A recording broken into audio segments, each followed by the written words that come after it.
o tem ni min fo abe komi ne o fo dersula kaba ko mo munu nu be jinna patola wo nu nyinin kara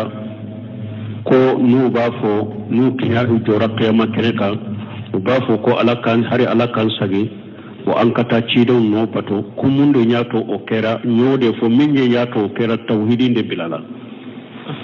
min ba to ko yomel qiyama do qiyama yerete de o qur'ana aya dama do hadama den ni be sakabo ni jiya kono tanke ittunde tawhid kay tunde sunna kay ben misa qiyama kene ni i jora qiyama kene ka iben misa ibe sagide nyini ateso nu do na jahannaba kono ube sagide nyini ateso ala ye nimbe fo qur'ana kono pour ka bangali de ke hadama denye ikire kurosi franka fo yamma ibam hadama dem bato minna jinna bato mimbe kaburu bato mimbe ala ye kankari daye ikire kurosi nimbe ma ni mo ni ire kurosi minuma anni sabi soro ipoto je kono ibe sagili nyine ibe sagili soro ni do na kaburu kono ini tawhiri mado ini nimise wa sunna mado ni sabi soro parce que be nyinin kan ma rabbukum ma dinukum ma nabiyuka itigi alay jumay joni na ya soro tawhidi kalite saban sabati de tumbi bolo ibo jabi tawhidi saban tawhidi rububiyya tawhidi uluhiyya tawhidi al-asma wa sifati na ya soro nunu nyini kabarake nuye kanyana mo yakono o be jabi na ya soro no masabati e bolo yenyana mo yakono jabu te soro وما نبيك إكا وما دينك إكا دين يجمعي نا يسر السلامي أنما إتنباكا على كلم توقفتو فيك نفر علىك شيد الإسلامي من نانيما الإسلام هو السنة والسنة هو الإسلام يتنب الإسلامي أنما حقيقك يبوك نجابي من نا يسر الإسلامي منافقيا ده ibe mo nobe me disukun kono islamia ka jogo na ka bara wure manduye jabute sere bolo ola sabana oma nabi yuka ikan nabi nyuma yejumay na ya suru tumbe ciren ka sunnaka alhamdulillah inyana mayo ka kasa uka ikabara be tumbe ciren ka sunna de ka ibo fana jabi me ni tumbe ciren ka sunnaka kuma bi hadisalam كنت أقول كما يقول الناس بيتم بافو محمد رسول الله فنكم محمد رسول الله ملكه بافو لا تليت ولا دريت إما تقول تيدنكو من ينين إفجينكو بنا دويان ثم يضربهم بمطرقة من حديد ضربت بين وجنيه فيسوه سيحة يسمعها كل شيء لا صغلين وبيكو سيتلو فلان نوعا جنين في مراتو دويه ibe kulo kana danfen be ka kulo kamen fo dinani hadama de cidan ko bi goslin ni ga fi marto be hadisa dola ubi goslin ni ga fi marto minye mu ya da mo hato hiju demu be nyon soro minna ku kata kabu no law tese kata ani tawhid kadu ewa kaburu kono de ani islamu ni mon kadu kaburu kono de ani sunna kadu ni kaburu kono de ko ambe sunna mo kasoro be mawlidi kela ambe sunna mo be kaburu batola ko silama be sunna mo be kaburu batola ambe sunna mo be bidiyala e bisla ke sunna mo chokoti e ambe sunna mo ciden ka salli chokoti e bolo e bisla ke sunna mo chokoti ni ya fe dala ya galon ka ya kambe sunna mo i kaburi ba yirilawo ini sunna kana do kaburu kono bane donc de kaburu fana la ibe ni musaye ni keso nunu manye bolo balo bi bolo dinga do de be finitri do de be tayle ni jahannaba kesa kadla jabada mina ibn musa yorola kiyama kene kan ne an joraye mo ni tawhid masi qiyama kene ka abbe ni musa ube sagili ni ala pe ko ala ko no sagi kana jiya kono ko kana bara nyuma ke obe soro nu do na jahannaba tasma kono oba nyine ala pe ko ala kulu bo jannaba tasma kono lube sage kana biya kono no nana ube bara nyuma ko betu ci den ko لعل أرجوني لعلي أعمل صالحا فيما تركته أكيوك ساقلي دتي بوتو جيان يا أيها الذين آمنوا آية سورة المنافقين كنوا يا أيها الذين آمنوا لا تلهكم أموالكم ولا أولادكم عن ذكر الله فمن يفعل ذلك فأولئك هم الخاسرون فأولئك هم الغالبون وأنفقوا مما رزقناكم من قبل أن يأتي أحدكم الموت فيقول ربي لولا أخرتني إلى أجل قريب فأصدق وكن من الصالحين مغنيما دي مافويا بيتا يتاسي جو دي فورا بيتا دو تري دو سام بيتا نكاسو لبه او دي فورا إنسا كنكتا صدقة كنكا مغنيما sunni be suratu ewa mu'minina kono aba funti gala usagi la'alli a'malu salihan fi ma tarakitu sojo de fora na fuluni de fora mu'min ligisi kata sawde fora inti insagi kata jiya kono adola nyebara ni mamunun to lumu ken katuke kema kene kay ben ninde nyine awa hari jahannaba kono ne sagile nyine ninde do ala yo obeje ya hada madawnya me hari binni mugo ko beki tafo beki take ko ala na tanya anyana bollagara nyana boli betto min be qur'ana kono ala ya nyana bo qur'ana kono ni mugo ni ala bato mashe qiyama ni tauhidi mashe qiyama ala kelim to ka bato ini ciden ka sunna mashe qiyama nyana boli min be ala yo fuye ibe ni misade ka sagiri de nyina tesoro ibe ni misaka ka sagiri de nyini ateso atimo tembe sagili ni funa mbe sagili ni karabara nyuma deke ala ma fu yawma ya'addu zalim ala yadi yaqulu ya laitana ittakhadhtu ma ar-rasul sabila ya waylata limtani lam attakhidhu fulana khalila laqad adallani an dhikri ba'da idh ja'ani wa kana shaytanu lil insani qadula ala ko qiyamah kineka ako odo hada mademba bulo fula deke ala yadde yalo jiya kunu ni hada madin ni misra dimina donni la ibe bolon ko ni kelende ki kafiri me tanke lagara ka dimi ani lagara ka nimisa akagele jiya taye ala ko yomal kamado to nyali kala ba bolo fula bedeki dimi ni nimisa bolo ni bolo fula kina ku filimun be fo ya laitana taghaytu ma rasul sabila ne kan nata ibe annata hari ne tumbe jiya kuno wati min ka sira mina ka fara ciden ka hari tun ka tugo ciden ko kinto jiya kuno hari tun ka tugo ciden ko ya waylata halaki be ne resa lintani lam yattaqi fulana qalila hari ne tun kana karasa kikentere hari tun kana karasa kikentere lagara dallani an dhikri bada idi jaani tumame ala tanani male de infini kabwaka kana bo fakuru shiraka de kana bo moke utaka de kana bo karamo utaka de kana bo mabo utaka de wa biyo ye wuri de fana masawa uyi yele mawa wa hadi be ye fana la dumuni sawa min ko suude do bi halaki kitachiya ni mile kera kata do kaburu kono kide ala makasage ko ala ka anka sanna kasa janya nyoma sa akana ala kana fama ni nyoma eta ebita kono ulubina ode fu ko fe taybe mi malo beddu sogo beddu misi duli de be faga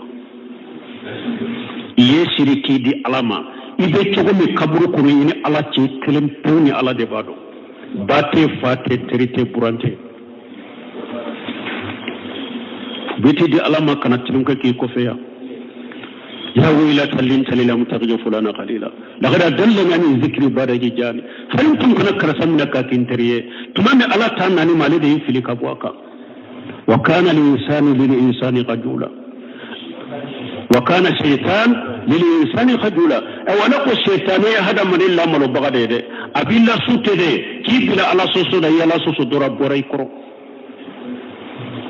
aboray koro كل يوم القيامة دوبافا أتانا سعادتنا وكبراءنا فدلنا عن السبيل ربنا آتيهم الضعفين من العذاب ولأنهم لانا كبيرا ربنا إنا أتانا سعادتنا وكبراءنا لا حول ولا قوة هذا القرآن ما فهمت ده مهم هو التوحيد بلا مهم هو يتشيدون كسر بلا كتقول لا دوكو كتقول ملكوكو كتقول سيغوكو يوم القيامة يربى فانتك على إن أتانا سعادتنا وكبراءنا على أنك نيمو أنك مابو أنك سيغو أنك كرمو أن تقرأوا لكل فضلونا سبيلا وينفلي كبويا لك سرما ربنا فاتهم الضعفين من العذاب أنت على لا جابت دبليكا دي سيغو نمايا لا جابت دبليكا دي أنك كرمو نمايا لا جابت دبليكا دي مابان نمايا ولأنهم لانا كبيرا ana yukun mabon ku ge kabo o kanne mala geni min kabo ko sobe e yika duluki be munye ka ambe sayino fe la gara yere ba ko la ka dal jaba dubule ka dama ye ambe sayino fe yika wuri be dama yika du dama yika tiru dama yika duluki bo a defali kama jiya kuruya yomal kama do kiyama kene kai ba dangai ibadanga ibabu alaka la jaba dubule ka dama alama foito qur'ana kono balmo kana unegade ay ala kelimpo baton nyanyini akala kelimpo baton ay ciiden ka sunna nyanyini akaka ciiden ka sunna ka ala ya beje ya wiye ubi fumu to fo ya bengalo be kitafo be kitati ala na nyana bolla gara ala ya be nyana boya abenyo boya de min de sirata jele nyini kata de mohamu masirata alayhi munu fo qur'ana kono qiyamah kene be ulude foye ala kan kisu folima tem ni nyemi fo abe komi ne o fo resula kaba ko mohamu nu de jinna patola wo nu nyinin kara ko nu ba fo nu kiyaru jora qiyamah kene ka ba fo ko ala kan hari ala kan sagi wo ankata ciidon no pato kumundo nyato o kera nyode fo minje nyato o kera tawhidi de bilala min bato ko yomel qiyama do qiyama yeretede o qur'ana aya dama do hadama den ni be saka bonni jiya kono tanki ittunde tawhidi kay tunde sunna kay ben misa qiyama kene ni i jora qiyama kene ka iben misa ibe sagide nyini ateso nu donna jahannaba kono o be sagire nyini ateso ala ye nimbe fo qur'ana kono pour ka bangale de ke hadama denye ikire kurosi franka fo yamma ibam hadama dem bato minna jinna bato mimbe kaburu bato mimbe ala ye kankare daye ikire kurosi nimbe ma ni mo ni ire kurosi minuma anni sabi soro iboto je kono ibe sagile nyini ite sadeli soro ni do na kaburo kono ini tawhid mado ini ministre wa sunna mado ni misabi soro parce que be ni kan ma rabbukum ma dinukum ma nabiyuka itigi alay dumay joni na ya soro tawhid kalite saban sabati de tumbi bolo ibo jabi tawhid saban tawhid rububiyya tawhid uluhiyya tawhid al-asma wa sifati na ya soro nunu nyani kabarake nuye kanyana mo yakono o be jabi na ya soro no masabati e pulon yenyana mo yakono jabu tesoro wa ma nabiyuka ika o ma dinuka ika dine dumay na ya soro islamiyya nyuma etumbaka ala kelimpo kapato foi kana fara alaka ciden islamiyya min nanima الإسلام هو السنة والسنة هو الإسلام يتم بالإسلام ينمى حقيقك يبو فنجابي من آية سورة الإسلامية منافقية ده يبو مهون نوبي ميد سكون كون الإسلامية كجوغونا كبارا ورماندوية جابو تسير بلو أولا سبنا أما نبيوكا إكن نبي نما يجمعي na ya soro itumbe ciren ka sunnaka alhamdulillah inyana mayo ka kasa uka ikabara bitumbe ciren ka sunna de ka ibo fana jabi men ni tumbe ciren ka sunnaka kuma bi hadisalan kuntu aqulu kama yaqulu an-nas بيتم بافو محمد رسول الله فنكم محمد رسول الله ملكه بافو لا تليت ولا دريت إما تقول تيجنكم من ينين إفجيانكم وبنا دويان ثم يضربهم بمطرقة من حديد ضربت بين وجنيه فيسوء سيحة يسمعها كل شيء لا صغلين وبيكو سيكلو فلاني نوانجي نينيكو في مراتو دويه إذا كلو كنا دانفن بيكا كلو كمين فجناني هذا مدس تيجنكو بيكو سنينيكو في مراتو بي حديثات دولا وبيكو سنينيكو في مراتو مينيه nuya da mo hakke hiji demme be nyon soro minna ku katta kabu no law dese kata ani tawhid kadu ewa kaburu kono de ani islamiyo mi man kadu kaburu kono de ani sunna kadu nya kaburu kono de ko ambe sunna mo kasoro be maulidi kela ambe sunna mo be kaburu batola ko islamo be sunna mo be kaburu batola ambe sunna mo be bidiyala e bisla ke sunna mo chokoti ambe sunna mo ciden ka salli to gote hebolo e biska ke sunna mo chogodi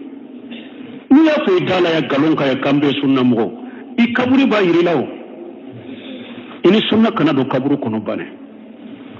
donc depuis kaburu fana la ibe ni musaye ni keso nunu manye bolo balo bi bolo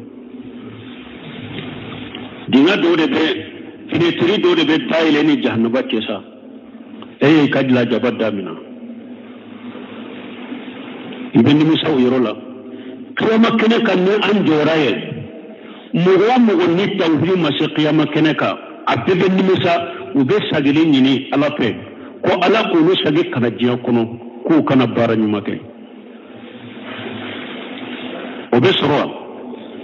nu do na jahannaba tasma kono oba nyine ala pe ko ala ko no bo jahannaba tasma kono ube sagi kana jiya kono nu nana ube bara nyuma ko betu ci den ko لعل أرجوني لعلي أعمل صالحا فيما تركته